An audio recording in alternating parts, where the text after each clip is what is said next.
మధురం నీ వాక్యం నా త్రోవకు దీపం నీ వాక్యం. యేసు నామంలో మీకు శుభములు సమృద్ధిగా కలుగునుగాక. మధురం నీ వాక్యం అనే కార్యక్రమానికి స్వాగతం.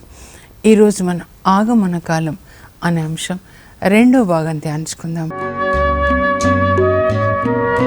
మధురం మధురం నీ వాక్యం నా త్రోవకు దీపం నీ వాక్యం. ఈరోజు యేసు మొదటి రాకడ సమయంలో జరిగిన సంఘటనలను మనం ఒకసారి ధ్యానించుకుందాము.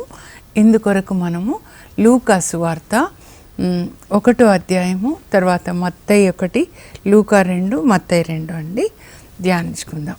ముందుగా లూకా సువార్తలోనికి వద్దామండి. పౌలు ఏదైతే బోధించాడో అదే లూకా రాస్తాడనమాట. అయితే ఇక్కడ 5వ వచనం నుంచి చూద్దామండి. హెరోదు రాజు పరిపాలిస్తూ ఉన్నాడనమాట. ఆ కాలంలో మరి జకర్యా, అబీయా వంశానికి చెందిన జకర్యా అనే ఒక యాజకుడు ఉన్నాడు. ఆయన యొక్క భార్య పేరు ఎలిజబెతమ్మ. ఆమె అహరోను వంశానికి చెందింది. వాళ్ళిద్దరూ కూడా దేవుని దృష్టిలో నీతిమంతులై దేవుని ఆజ్ఞలకు లోబడి జీవించుచుండిరి. ఈ యొక్క వాక్యము ఏ దంపతుల గురించి కూడా రాయబడలేదండి. పాత నిబంధనలో నుంచి క్రొత్త నిబంధనలోనికి వచ్చినటువంటి వృద్ధ దంపతులు దేవుని ఆజ్ఞలన్నీ పాటించారు. మరి పాత నిబంధనలో 613 ఆజ్ఞలు ఉన్నాయండి. యాజకుడుగా జకర్యా గారు అవన్నీ బోధించుంటారు. మరి ఆయన యాజకుడైతే పాస్టర్ అంటే పాస్టమ్మ అనమాట, ఎలిజబెతమ్మ. ఆమె కూడా ఈ పాత నిబంధన జ్ఞానం అంతా కలిగి ఉండి ఇద్దరు కూడా ఈ ఆజ్ఞల్ని, దేవుని ఆజ్ఞలను వాళ్ళు పాటిస్తూ దేవుని దృష్టిలో నీతిమంతులుగా ఉన్నారు. ఇదండి దేవుడు మన నుంచి కోరుకునేది.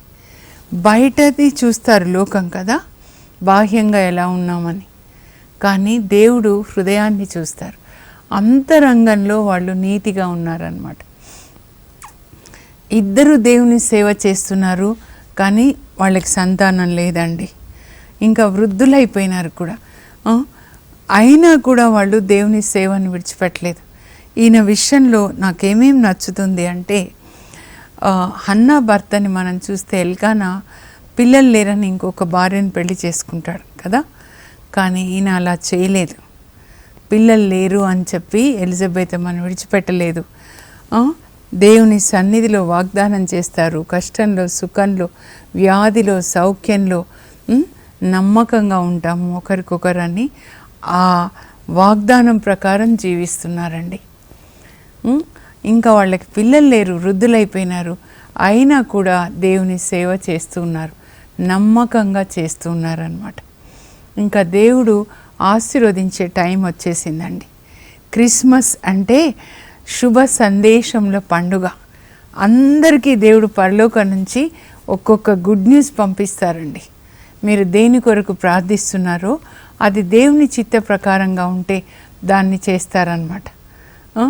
1 John 5:14 ఏం చెప్తుందంటే, if you ask according to the will of God it will be given అనమాట.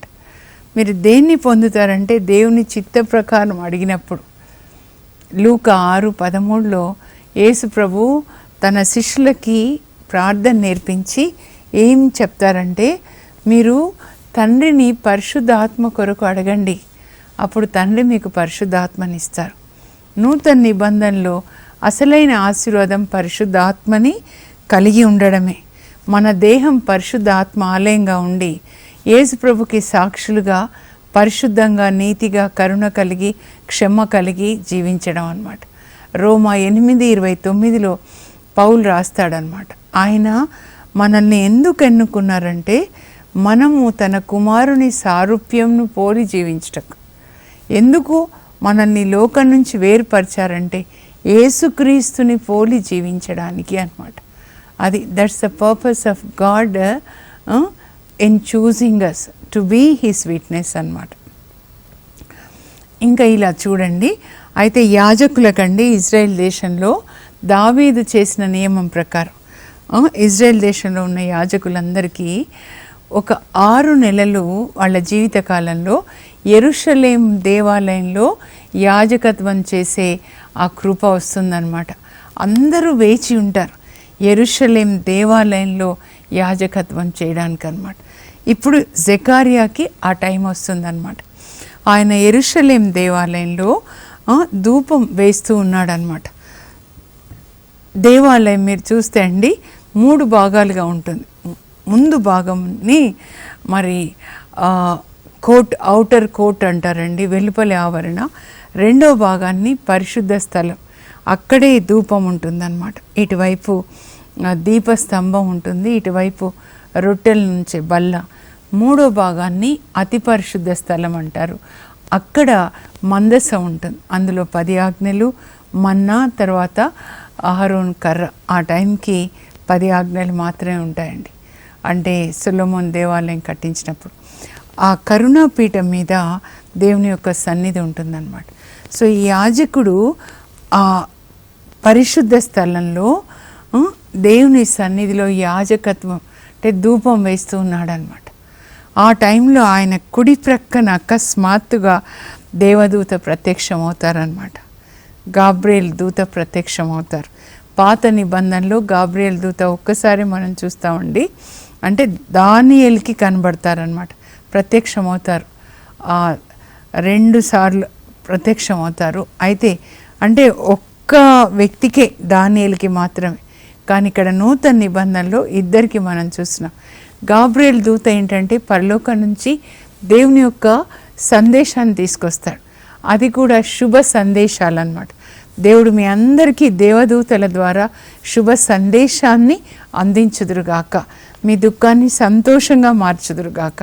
ముఖ్యంగా మీ పిల్లలకి పిల్లలు కావాలనో, పెళ్ళిళ్ళు కావాలనో, పరిశుద్ధాత్మని పొందాలని మీరు ఏం అడగాలంటే పరిశుద్ధాత్మ కొరకు అడగాలండి. అప్పుడు అవన్నీ కూడా ఇవ్వబడతాయి అన్నమాట. పరిశుద్ధాత్మ వస్తే మనల్ని బైబిల్ చదవడానికి, దాని ప్రకారం జీవించడానికి, దేవుని స్వరాన్ని వినడానికి కృపనిచ్చి, దేవుని చిత్తం చేయడానికి కృపనిస్తారు.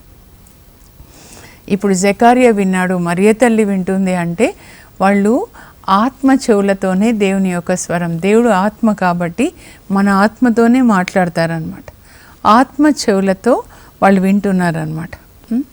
అప్పుడు ఏమంటున్నారు ఆ దేవదూత గాబ్రియేల్ దూత జెకర్యాతో, మనం నిన్న కొంచెం ధ్యానించుకున్నాం కదండి, మీరు ఒక్కరు కూర్చొని బైబిల్ చదువుకోండి, అప్పుడు దేవుడు మీతో మాట్లాడతారనమాట. జెకర్యా, నువ్వు భయపడకు, నీ ప్రార్థన ఆలకించబడింది. అంటే ఆయన ఏం ప్రార్థన చేశాడు? వాళ్ళకి సంతానం ఇవ్వమని ప్రార్థన చేశాడు. కానీ కడు వృద్ధులు అంటే ఇప్పుడు 100 సంవత్సరాలు ఉండొచ్చు, అబ్రహాం సారాలాగా అనమాట. నీ ప్రార్థన ఆలకించబడింది, నీ భార్య గర్భం ధరించి కుమారుని కంటుంది, ఆయనకి నీవు యోహాన్ అని పేరు పెట్టాలి. పేరు కూడా మనం దేవుని దగ్గర నుంచే తీసుకోవాలండి. బైబిల్లోంచి తీసుకోవచ్చు, పునీతుల నుంచి తీసుకోవచ్చు, నెట్లోంచి తీసుకోకండి. అది సైతాన్ నెట్ అనమాట. ఏం పేర్లు పెడుతున్నారో ఏమో, దేవుని భయం లేకుండా, ఒక్క వాక్యం కూడా హృదయంలో లేకుండా, చీకటిలో ఎక్కడికి పోతున్నారో తెలియకుండా అలా అయిపోతుందన్నమాట. కానీ మీరు దేవునితో కనెక్ట్ అయినప్పుడు ఏం పేరు పెట్టాలో కూడా దేవుడే చెప్తారండి. యోహాను అంటే దేవుని కృప, గాడ్స్ గ్రేస్ అన్నమాట. యోహాన్ అని పేరు పెట్టాలి.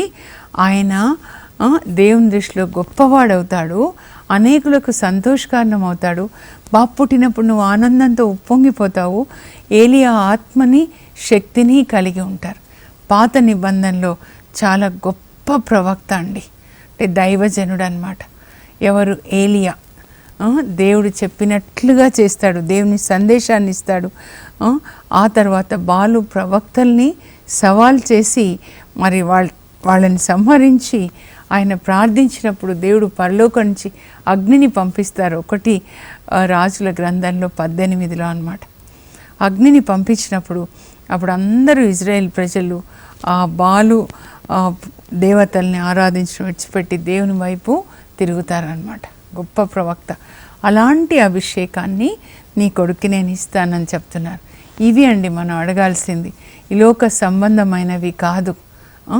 ఏలియాకి ఇచ్చిన అభిషేకం God is going to raise during this last days prophets like Elijah, like Moses, who will shake the kingdom of hell. సైతాను రాజ్యాన్ని కూలద్రోయడానికి పడగొట్టడానికి దేవుడు మోషే ప్రవక్తని, ఏలియా ప్రవక్తని లేవనెత్తబోతున్నారండి. ఇలాంటివి అడగండి అమ్మ, మీరు మా పిల్లలకి ఇలాంటి అభిషేకం ఇవ్వండి. వాళ్ళు దేవుని రాజ్యాన్ని కట్టాలి, సైతాన్ రాజ్యాన్ని కూలద్రోయాలి. ఏలియా ఆత్మనివ్వండి, ఏలియా శక్తిని దయచే. మద్యాన్ని సేవించకూడదు ప్రభా. మా పిల్లలకి మద్యం వాసన చేదుగా ఉండాలి, త్రాగితే చేదుగా ఉండాలి, వాసన పడకూడదు. యెషయా 24:9 ఉంటుంది అన్నమాట. అలా మనం ప్రార్థించాలండి. క్రిస్మస్ పండుగ అంటే ఒక బ్రదర్ చెప్తారు, షౌరీ బ్రదర్ గారని, పైన స్టారు ఇంట్లో బారు అని. దేవుని అలా అవమానించకండి దయచేసి. యేసు ప్రభు మన కొరకు సిలువలో రక్తం కార్చారు. మన కొరకు ఆయన రక్తం కారుస్తే మనం ఆయనకి ఏ విధంగా కృతజ్ఞత చెప్పాలండి? ఇలా జీవించాలి. జెకారియా, ఎలిజబెత్ అమ్మ, బాప్తిస్మ యోహాన్, పరిశుద్ధమైన తల్లిదండ్రుల నుంచి పరిశుద్ధమైన బిడ్డ వస్తాడండి. అప్పుడు కానీ జెకారియా ఏమంటాడంటే, ఎలా సంభవిస్తుంది? నేనా ముసలివాడ, నా భార్య కూడా వయసు వాలినది కదా, ఎలా? నేను గాబ్రియేలు దూతను, దేవుని సన్నిధిలో ఉండువాడను. నీవు దేవుని మాటను విశ్వసించలేదు కనుక అది నెరవేరే వరకు నీవు మూగవాడుగా ఉంటావు. అవిశ్వాసానికి శిక్ష అండి. ఎందుకంటే దేవుని మాట ఏంటి అంటే, ఇది దేవుని వాక్కు అంటే అర్థం ఏంటంటే ప్రతి ఒక్కటి నెరవేరుతుందండి. దేవుని నోట్లో నుంచి ఏ మాట వచ్చిందో అదంతా ఇక్కడ బైబిల్ గ్రంథంలో వ్రాయబడింది.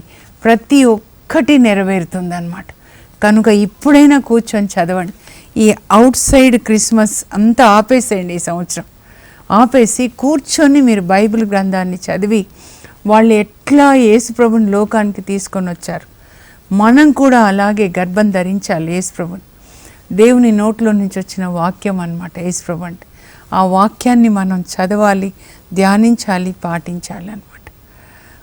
నువ్వు నమ్మట్లేదు కదా దేవుని వాక్యాన్ని, నీ శక్తి వైపు చూస్తున్నావు కనుక అది జరిగే వరకు నువ్వు మూగవాడిగా ఉంటావు అని చెప్తారనమాట. తర్వాత ఆయన వెళ్ళిపోతారు, గాబ్రియేలు దూత. ఈయన కూడా తన పని అయిపోయిన తర్వాత ఆయన కూడా వెళ్ళిపోతాడు. అయన్ కరీం అండి వాళ్ళు ఉండేదన్నమాట. వెళ్ళిపోయిన తర్వాత మీరు అక్కడ జాగ్రత్తగా చదివితే కొంతకాలం నాకు మరి ఎలిజబెత్ అమ్మ గర్భం ధరించింది. లూకా డాక్టర్ అండి, మెడికల్ డాక్టర్ రాస్తున్నారు. ఆ తర్వాత 5 మాసంలో గర్భం ధరించిన తర్వాత ఎలిజబెత్ అమ్మ 5 నెలలు బయటికి రాలేదంట. అప్పుడు ఆమె ఏమంటుందంటే, ఈనాటికి ప్రభువు ప్రజల మధ్య నా నిందని తొలగించాడు. గొడ్రాలనే నింద అన్నమాట తొలగించాడండి. లూకా 1:25. మీరు ఈ వాక్యం పట్టుకొని, ప్రభువా ప్రజల మధ్యలో నా నింద తొలగించండి. మీ మీద ఏమి నింద వేయబడింది, అన్యాయంగా ఏ నిందలు మీ మీద వేశారో అవన్నీ ప్రభు తొలగిస్తారండి. మీ నిందకి ప్రతిగా రెట్టింపు ఘనతనిస్తారు. యెషయా 61:7 మీరు ఎంత నిందించబడ్డారో ఆ చోటనే మీరు హెచ్చించబడతారు.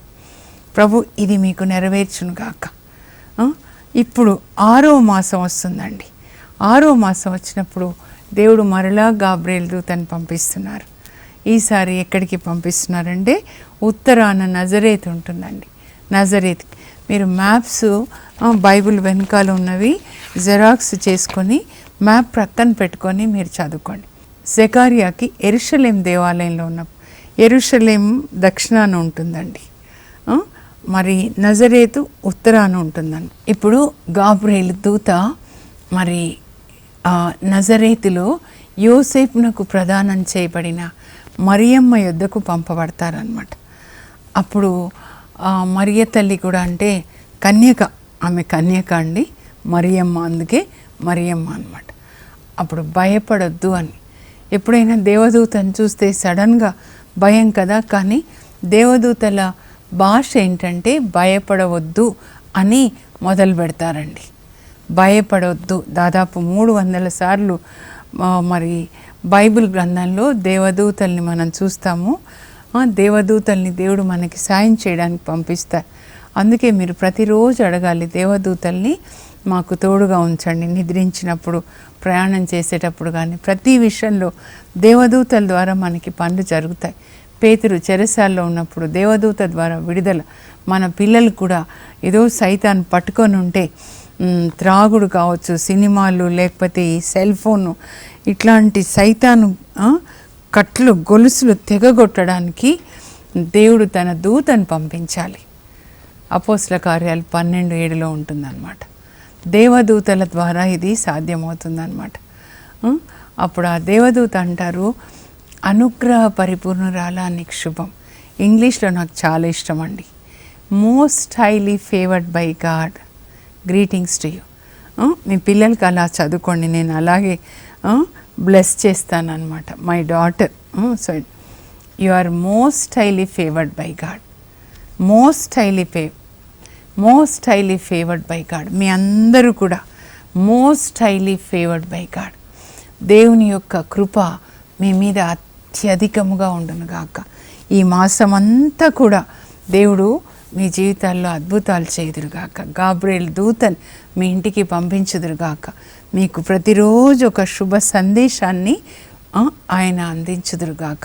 పరలోకంలో దేవుడు మీ కుటుంబాల్ని, మీ పిల్లల్ని జ్ఞాపకం చేసుకొందురుగాక. నేను ఇలాగే ప్రార్థిస్తానండి.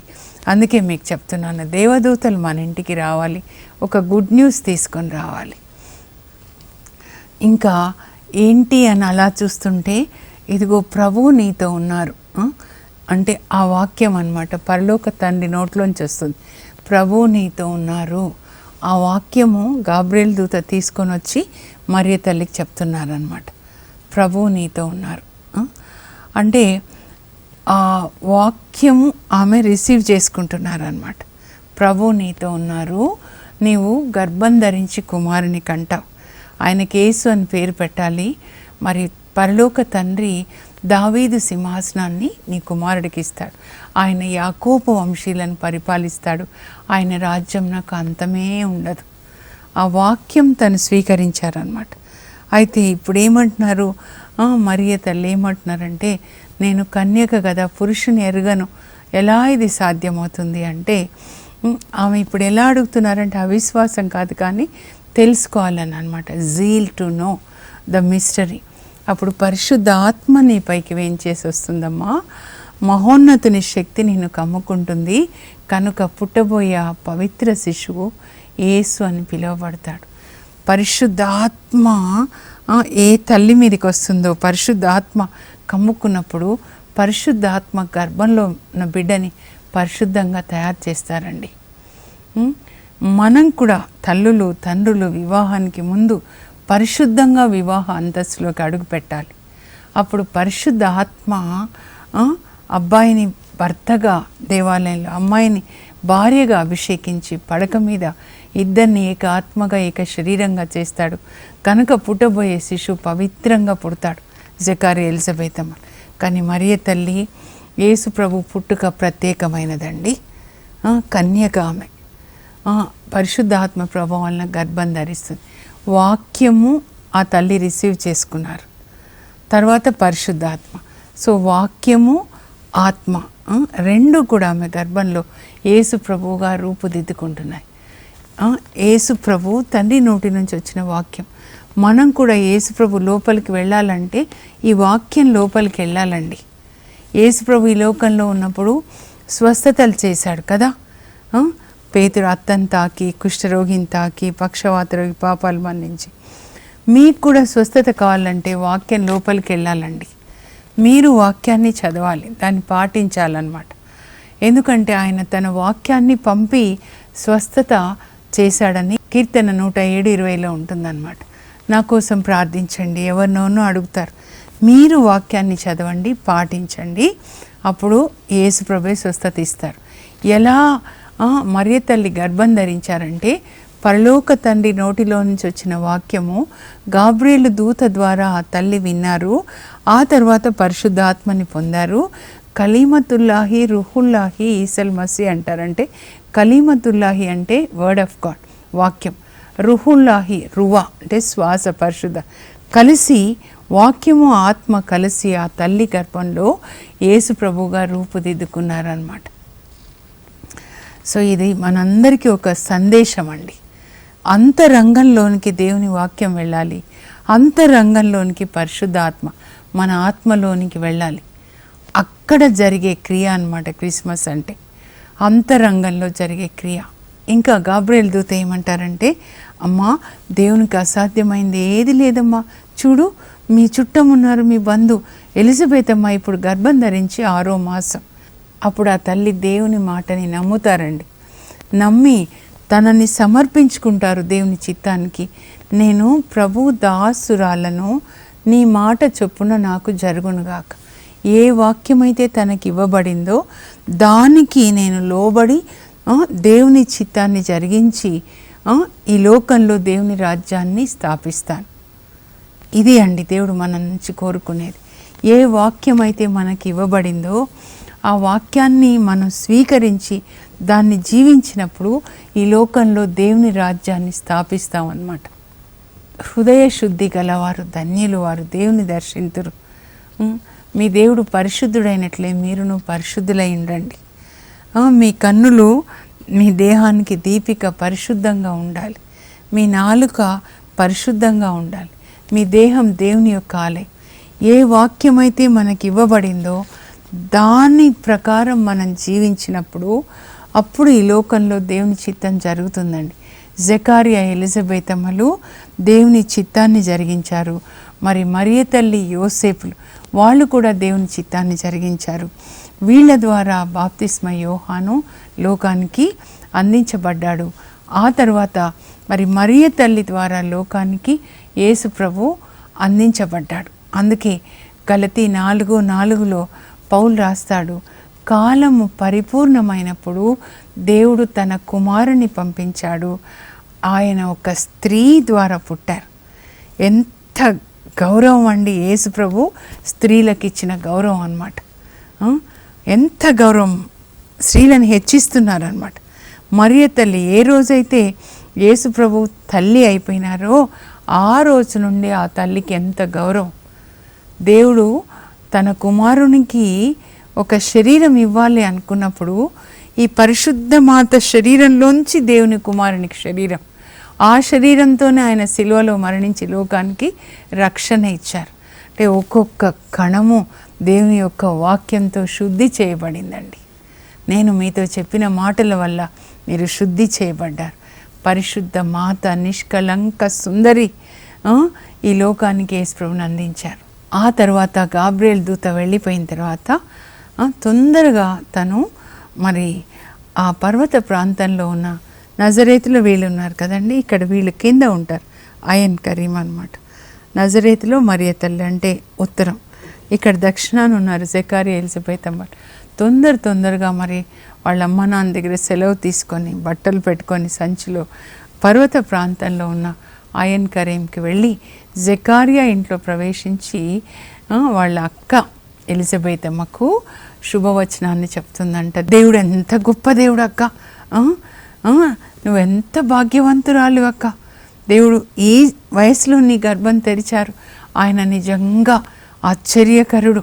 అప్పుడు ఎలిజబెత్ అమ్మ కూడా పరిశుద్ధ ఆత్మని పొందారు. ఇద్దరు స్త్రీలు కలుసుకున్నప్పుడు ఇది జరగాలండి. మరియ తల్లి పరిశుద్ధ ఆత్మని పొందారు. ఎలిజబెత్ అమ్మని కలుసుకొని శుభవర్తమానం చెప్పగానే ఆ తల్లి కూడా పరిశుద్ధ ఆత్మని పొందారు. అలాంటి మంచి మాటలు, శుభవచనాలు మరియమ్మ నోటిలోంచి వచ్చాయి, మరియ తల్లి నోట్లో నుంచి. ఎలిజబెత్ అమ్మ పరిశుద్ధాత్మని పొందిన తర్వాత అంటే పరిశుద్ధాత్మ మాట్లాడుతున్నారు, స్త్రీలందరిలో నీవు ధన్యురాలకు, నీ గర్భఫలము ఆశీర్వదించబడెను, దేవుని వాక్కు నెరవేరునని విశ్వసించిన నీవు ధన్యురాలు. మరియ తల్లి ఏం విశ్వసించారంటే ప్రతి ఒక్క మాట ఏదైతే వ్రాయబడిందో అది నెరవేరుతుంది అని విశ్వసించారన్నమాట. వాళ్ళు ఆశీర్వదించబడిన వాళ్ళు. మనం కూడా నమ్మాలి. యేసు ప్రభు పరలోకాన్ని గురించి చెప్పారు, నరకాన్ని గురించి కూడా చెప్పారు, తీర్పు గురించి చెప్పారు. రెండో మారు వచ్చినప్పుడు ఆయన 1000 ఏళ్ల పరిపాలన తర్వాత మనకి తీర్పు తీరుస్తారండి. దర్శన గ్రంథం ప్రకటన 20లో 11 వచనం నుంచి ఉంటుంది. వైట్ థ్రోన్ జడ్జిమెంట్ అంటే ధవళ సింహాసన తీర్పు, తెల్లని సింహాసన తీర్పు. గ్రంథాలు విప్పబడతాయి. అప్పుడు అందరికీ కూడా వాళ్ళ క్రియల్ని బట్టి తీర్పు విధించబడుతుంది. ప్రతిదీ కూడా మనం నమ్మాలి. మీరు చూసొచ్చారా నరకం ఉంది అని, చూసిన తర్వాత రావడం ఉండదండి. ధనికుడు నరకానికి వెళ్ళాడు లూకా 16లో, మళ్ళా తిరిగి రాలేదన్నమాట. ప్రతిదీ నమ్మి అన్నీ జరుగుతున్న యుగాంతపు సూచనలు మత్తయి సువార్త 24లో. ఇప్పుడు మనం రెండవ రాకడకు మనల్ని సిద్ధపరచుకోవాలి. మేఘాల్లో యేసు ప్రభుని కలుసుకోవాలి. అక్కడ మన వివాహం, మన పెళ్ళి జరగాలి మేఘాల్లో. దర్శన గ్రంథం 19లో 5 నుంచి రాయబడినట్లుగా దాని కొరకు సిద్ధపడదాం. ఇంకా ఇప్పటికే చాలా ఆలస్యం అయిపోయింది కనుక యేసు ప్రభుని హృదయంలోనికి స్వీకరించి, అంటే వాక్యాన్ని స్వీకరించి ఆ వాక్యం ప్రకారం జీవించడానికి దేవుడు మనకి పరిశుద్ధాత్మనిస్తారు. అప్పుడు మనం వాక్యం ప్రకారం జీవించగలుగుతాం. యేసు ప్రభుకి సాక్షులుగా ఒక మరియ తల్లిలాగా, ఎలిజబెత్ అమ్మలాగా, జెకారియా లాగా, యోసేపు ఆయన కూడా దేవుని చిత్తాన్ని చేస్తారండి. నలుగురు కూడా దేవుని చిత్తాన్ని చేసి బాప్తిస్మ యోహాన్ లాంటి ప్రవక్తని, యేసు ప్రభు లోకానికి లోకరక్షకుణ్ణి అందించిన 2 పరిశుద్ధమైన కుటుంబాలు మనకి మాదిరిగా ఉండను గాక. ముగించే ముందు ముఖ్యాంశాలు నేను ఒకసారి చదువుతాను. ఎందుకు చదువుతున్నా అంటే మీరు రాసుకొని దయచేసి బైబిల్ గ్రంథం తీసి చదువుకోండి. మీరు ఒంటరిగా బైబిల్ చదువుతూ, కుటుంబంగా కూడా కూర్చొని చదువుతూ, మీ పిల్లలకి మీరు ఇచ్చే కానుక ఏంటంటే బైబిల్ గ్రంథం, యేసు ప్రభుని మీ పిల్లలకి ఇవ్వండి. ఆగమన కాలం 2వ భాగం. మొదటి రాకడ సంఘటనలు. యోహాన్ జననం, జెకారియాకు శుభ సందేశం, మరియమాత స్తోత్ర గీతం, జెకారియా స్తోత్ర గీతం. యేసు జననం, మరియమాతకు శుభ సందేశం, బెత్లెహేంలో యేసు జననం, గొర్రెల కాపరులు బాలయేసును సందర్శించుట, దేవదూతలు దేవుని స్తుతించుట, యేసు నామకరణం, బాలయేసును దేవాలయంలో సమర్పించుట, సిమియోను ప్రవచనము, అన్నమ్మ ప్రవక్తి ప్రార్థనకు జవాబు, కృతజ్ఞత బలి అర్పించుట. ఇప్పుడు ప్రార్థన చేసుకుందామండి. ఇప్పుడు నేను చదివినవన్నీ కూడా ఇంకా అయిపోలేదు, రేపు ధ్యానించుకుందాము. మీరు చదువుకొని సిద్ధంగా ఉండండి. పరలోకపు మా తండ్రి, మీ పరిశుద్ధ నామమునకు స్తోత్రం కలుగునుగాక. ప్రభువా, జెకారియా, ఎలిజబెత్ అమ్మల ద్వారా మీరు బాప్తిస్మ యోహాన్ ప్రవక్తని లోకానికి అందించారు. అలాగే మరి మరియ తల్లి ద్వారా యేసు ప్రభుని లోకానికి అందించారు. మరి యోసేపు కూడా మీ చిత్తాన్ని చేసి మరియ తల్లికి భర్తగా మీరేం చెప్తే అది చేసి మరి బాలయేసుని పెంచడానికి, మీరు చెప్పినట్లుగా పెంచడానికి ఆయనకి కృపనిచ్చారు. ఈ 2 కుటుంబాల ద్వారా మీ రాజ్యం ఈ లోకంలో కట్టబడింది ప్రభా. నూతన నిబంధన ప్రారంభమైంది. మేము కూడా కుటుంబంగా మీ చిత్తం చేయడానికి, మీ స్వరాన్ని విని మీ చిత్తం చేయడానికి బైబిల్ చదువుకొని మేము కూడా జెకారియా, ఎలిజబెత్ అమ్మలాగా దేవుని దృష్టిలో నీతిమంతులై దేవుని ఆజ్ఞలకు లోబడి జీవించే కృప దయచేయమని యేసు పరిశుద్ధ నామంలో అడుగుచున్నాం తండ్రి, ఆమెన్. దేవుని వాక్యాన్ని చదివి దాని ప్రకారం జీవించే కృపని దేవుడు మనకు దయచేయను గాక. God bless you. Have a blessed day.